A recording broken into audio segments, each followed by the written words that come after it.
तो shark tank season 1 में 1 करोड़ के लिए आप ऑलमोस्ट 15 से 40% इक्विटी दे देते थे, जो अब सीजन 4 में सिर्फ 5% में आपको मिल जाती है। तो अगर गेम समझे बिना आप पिच करोगे ना, तो आपका ही नुकसान हो जाएगा।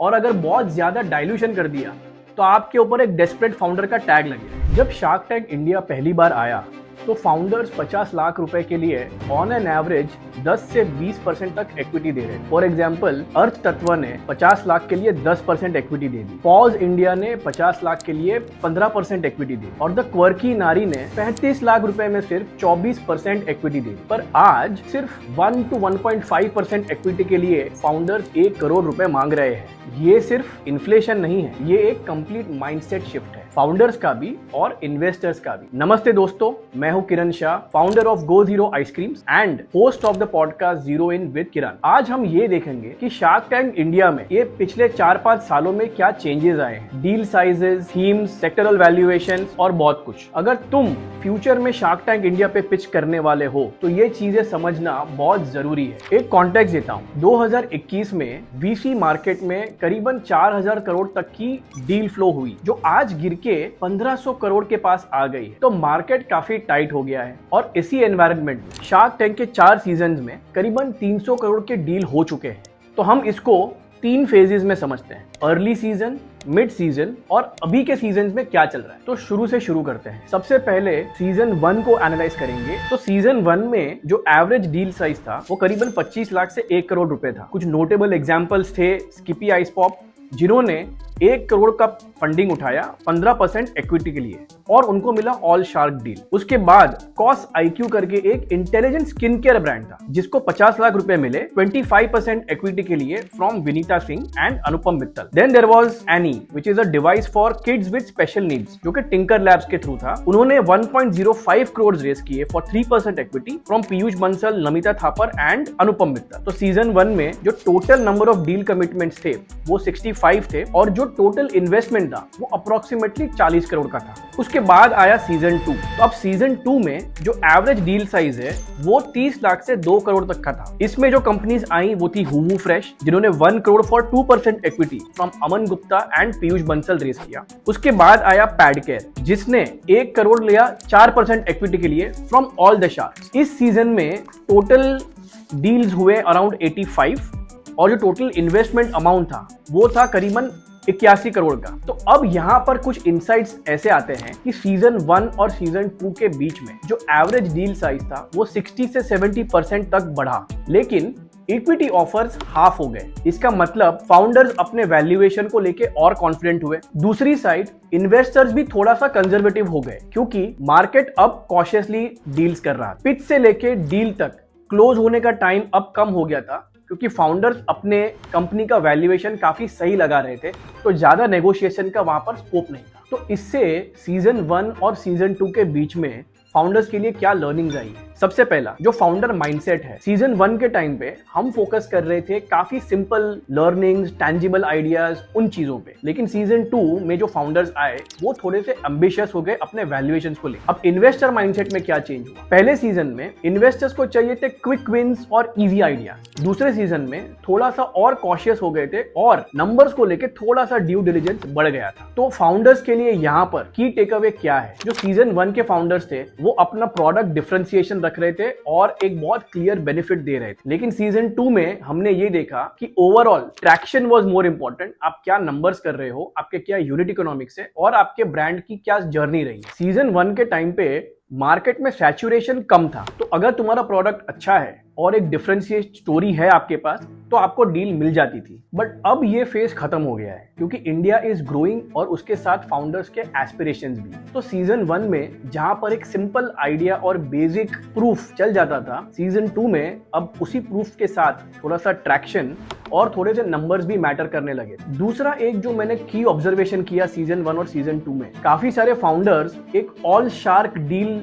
लाने की ट्राई करते थे। But if you ask me, a more sensible option would be to focus on 1 or 2 sharks at maximum, क्योंकि अगर आप देखें तो हर शार्क का एक अपना अपना एक्सपर्टीज होता है। तो अगर आप एक ब्यूटी फाउंडर हैं तो आपके लिए शायद सेंस बनेगा कि आप विनीता सिंह से डील लेने की ट्राई करें। अगर आप D2C स्पेस में क्रैक करना चाहते हैं तो it would have made more sense कि आप अमन गुप्ता के साथ डील क्रैक करने की ट्राई करें। अब हम आते हैं फेज 2 यानी कि मिड सीजन में, विच इज बेसिकली सीजन 3। यहाँ पर एक मेजर चेंज देखने को मिला था। यहाँ पे हम कुछ एग्जांपल्स लेते हैं। नैशर माइल्स जो कि एक ट्रैवल बैग कंपनी है, उन्होंने 3 करोड़ का फंडिंग लिया for just 1.5% equity stake from all 5 sharks. मतलब हर शार्क को सिर्फ 0.3% मिला। Yes madam, app based home salon service, उन्होंने 1.5 करोड़ का डील किया फॉर 2% इक्विटी एंड 2% रॉयल्टी। उसके बाद डिकोड एज जो एक वेलनेस और लॉन्जेटिविटी सप्लीमेंट ब्रांड है, उन्होंने 1.5 करोड़ उठाया फॉर 2.25% इक्विटी प्लस यहां पर भी 1% रॉयल्टी। और पीतल जो कि एक किचनवेयर ब्रांड था, उन्होंने 1 करोड़ लिए for 3.2% equity from all 5 sharks. तो यहां पर भी मैं देख रहा हूं कि वो ऑल 5 शार्क्स वाला जो मोह माया है वो अभी छूट नहीं रहे फाउंडर्स। ओवरऑल डील्स इस सीजन में थे 89 और टोटल इन्वेस्टमेंट अमाउंट था 78.26 करोड़। तो अगर मैं सीजन 3 में देखूं तो सीजन 2 के कंपैरिजन में यहां पर भी डील साइज अराउंड 60% से बढ़ गया। D2C मॉडल्स और रीजनल ब्रांड यहां पर देखने मिले थे, जो कि एक पर्टिकुलर रीजन में एक प्रूफ ऑफ कॉन्सेप्ट एस्टेब्लिश करके through the investment they wanted to go pan India. उसके साथ ही शार्क्स का फोकस अब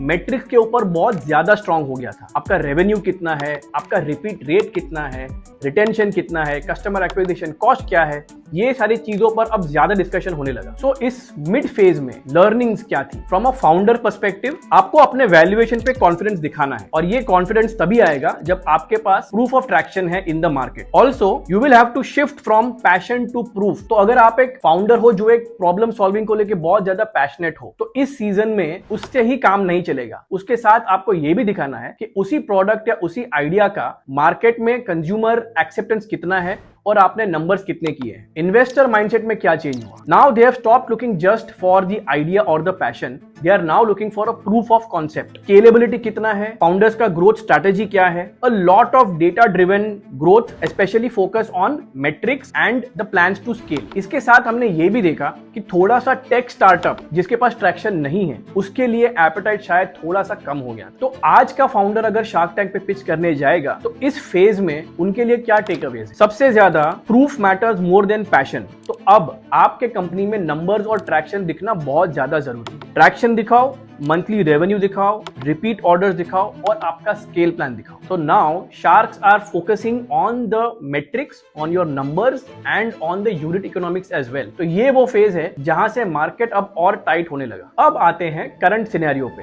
तो सीजन 4 जहां पे GoZero ने पिच किया और जो अपकमिंग सीजन 5 है, तो कुछ एग्जांपल्स लेते हैं। फे ब्यूटी जिनका ओरिजिनल आस्क था 1 करोड़ फॉर 1%, बट उन्होंने डील क्लोज की 1 करोड़ फॉर 1.5% इक्विटी। तो आप देख सकते हैं कि जो ओरिजिनल आस्क थी और जो इवेंचुअली उन्होंने क्लोज किया, उसमें अब ज्यादा डिफरेंस नहीं रहा है। और इसका सिमिलर एग्जांपल मेरी पिच के साथ भी हुआ। तो when I went to pitch for GoZero, my original ask was 1 crore for 1% equity. और जब फाइनली मैंने अमन गुप्ता के साथ डील क्लोज की, वो डील थी 1 करोड़ फॉर 1.5% इक्विटी। इस सीजन में हमने ये भी देखा कि प्योर प्ले इक्विटी के बदले अब शार्क्स आपको इक्विटी प्लस लोन ऑफर कर रहे हैं और कुछ केसेस में तो रॉयल्टी भी मांग रहे हैं। मेरे हिसाब से शार्क टैंक ये प्लेटफॉर्म है जहां पे एक प्योर प्ले इक्विटी डील होनी चाहिए। अगर मुझे लोन चाहिए, I am better off going to a bank और an NBFC where I can get loans at interest of 8 और इवन 9%। तो मैं 12 से 15% क्यों दूं? शार्क का स्किन इन द गेम होना चाहिए। शार्क ने अपनी खुद की कंपनी एक इक्विटी ट्रांजैक्शंस के थ्रू कैपिटल रेज किया है, तो उनका तो अर्ली स्टेज फाउंडर्स को बैक करना चाहिए and the purpose should be to take more skin in the game through equity and not make steady stream income through interest. तो आज के फाउंडर्स के लिए की टेक अवे ये है कि प्रूफ ऑफ कॉन्सेप्ट दिखा दिया आपने, आपका स्केल और ग्रोथ प्लान दिखा दिया, उसके साथ आप सही शार्क के साथ डील नेगोशिएट करो और try to protect as much equity dilution as you can in this stage. Of course उसका मतलब ये नहीं है कि अब आधे % के लिए ज्यादा बार्गेन करो, बिकॉज लॉन्ग टर्म में sharks will definitely add value through their mentorship and their networks. यहां पर एक सिग्निफिकेंट इंप्लीकेशन ये भी है कि जो शार्क टैंक की टीम है, जो ऑलमोस्ट 20,000 एप्लीकेशन स्क्रीन करके लास्ट 150 एप्लीकेशंस को फाइनल पिच पर भेजती है, अब उन्होंने अपना एप्लीकेशन प्रोसेस भी काफी टाइट कर दिया है। तो पहले सिर्फ एक अतरंगी आइडिया या फाउंडर की इमोशनल स्टोरी को आप टैंक पे भेज देते ताकि टीआरपी मिले, लेकिन अब उसके साथ में वो फाउंडर की जर्नी, उसका अभी तक का प्रूफ ऑफ कॉन्सेप्ट और आगे के प्लान्स, ये शार्क के पहले इनका इन्वेस्टमेंट टीम चेक करता है। तो जितना टाइट आप फिल्टर करोगे, उतने ही क्वालिटी स्टार्टअप्स आपको टैंक पे देखने मिलेंगे। सेक्टर की अगर बात करें तो पहले के सीजन में फूड, एफएमसीजी या कोई बेसिक आइडिया चल जाता था। अब premium D2C, health and wellness और hybrid tech are becoming more focus sector. और last but not the least, मैं वैल्यूएशन माइंडसेट की बात करूं तो जो शार्क्स भी हैं उन्होंने भी अपना माइंडसेट काफी इवॉल्व किया है। The season 1 was new for everybody, तो लर्निंग कर्व वहां पर भी था। तो जैसे 15-40% इक्विटी में डील्स हो रहे थे, अब शार्क्स को भी पता है कि इतना हैवी डाइल्यूशन अगर फाउंडर का फर्स्ट राउंड में हो जाएगा तो उनको आगे के राउंड रेस करना डिफिकल्ट होगा। तो उन्होंने अपना स्ट्रेटेजी थोड़ा सा चेंज किया। टिकट साइज उतना ही है, लेकिन उसके सामने जो इक्विटी मांग रहे थे वो थोड़ा सा कंजर्वेटिव किया, ताकि फाउंडर को भी लगे कि बहुत ज्यादा डाइल्यूशन ना हुआ। तो ये था सीजन 1 से लेके सीजन 4 तक का एनालिसिस। तो अगर आज आप शार्क टैंक पे या किसी भी इन्वेस्टर के सामने पिच करने जा रहे हो तो आपको क्या चीजें ध्यान में रखनी चाहिए। Here are my top 5 lessons for any founder who is aspiring to raise capital, not just on Shark Tank, but from any investor in general. Lesson number 1, traction दिखाना है। आपके मंथली ऑर्डर्स कितने हैं, आपका रेवेन्यू और repeat rate कितना है, ये सब क्लियर होना चाहिए। अब सिर्फ एक अच्छा आइडिया काफी नहीं है। लेसन नंबर 2, अपने यूनिट इकोनॉमिक्स को एकदम टाइट रखो। जब मैं पिच कर रहा था मुझे बहुत सारे क्वेश्चंस आए थे मेरे ग्रॉस मार्जिन पे, मेरे CM1 CM2 पे और मेरे EBITDA पे। ऑफ कोर्स हम EBITDA नेगेटिव थे,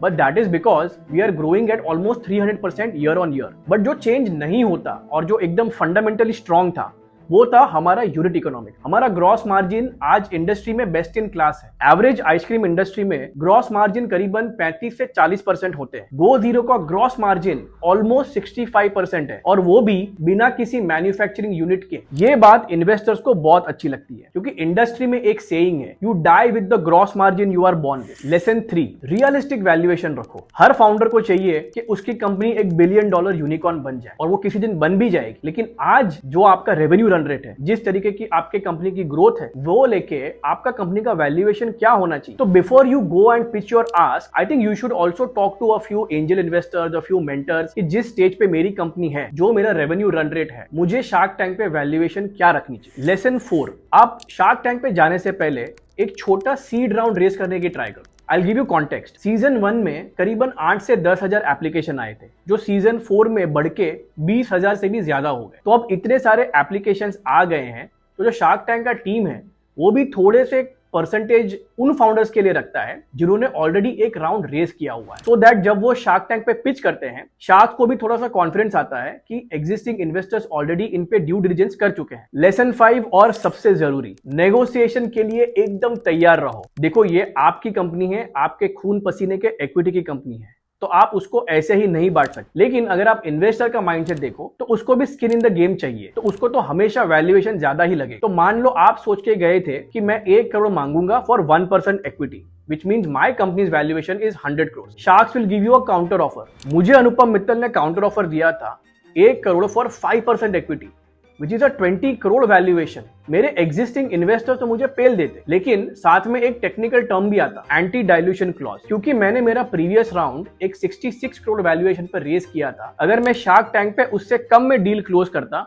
तो मुझे उतने ही अमाउंट का इक्विटी मेरे इन्वेस्टर्स को एक्स्ट्रा देना पड़ता। तो ये बात बहुत जरूरी है कि अगर आप पहले रेस करके आए हो तो आपका वैल्यूएशन उसको मैच या तो उससे ज्यादा होना चाहिए। तो ये था कंप्लीट पिक्चर शार्क टैंक का, then versus now. Over the past few years Shark Tank अब काफी मैच्योर हो गया है, और as a platform it has immense potential for showcasing your business to Indians. उसके साथ में ही अगर आप एक फाउंडर हो जिसको शार्क टैंक पे पिच करना है, तो अपने बिजनेस को सही से समझो, उसका सही वैल्यूएशन लगाओ और नेगोशिएट करने के लिए प्रिपेयर्ड रहो। आज सिर्फ आइडिया के बेसिस पे आपको डील नहीं मिलेगा, आपको एक बहुत सही बिजनेस प्लान चाहिए, एक बहुत सही यूनिट इकोनॉमिक्स चाहिए और एक बहुत सही स्केल का प्लान चाहिए। लेकिन एट द एंड मैं यही बोलूंगा कि ये शो सिर्फ एक प्लेटफॉर्म है। आपको एक मोमेंटरी विजिबिलिटी मिल तो जाएगी और शार्क जैसा एक वैल्यूएबल मेंटर भी मिल जाएगा, लेकिन ये स्टार्टअप आपका है, ये इसको आपको ही बिल्ड करना है। तो ये तैयार रहना कि जब मैंने एक स्टार्टअप शुरू किया है, जब मैंने अपनी खुद की कंपनी शुरू की है, तो चाहे शार्क हो या ना हो,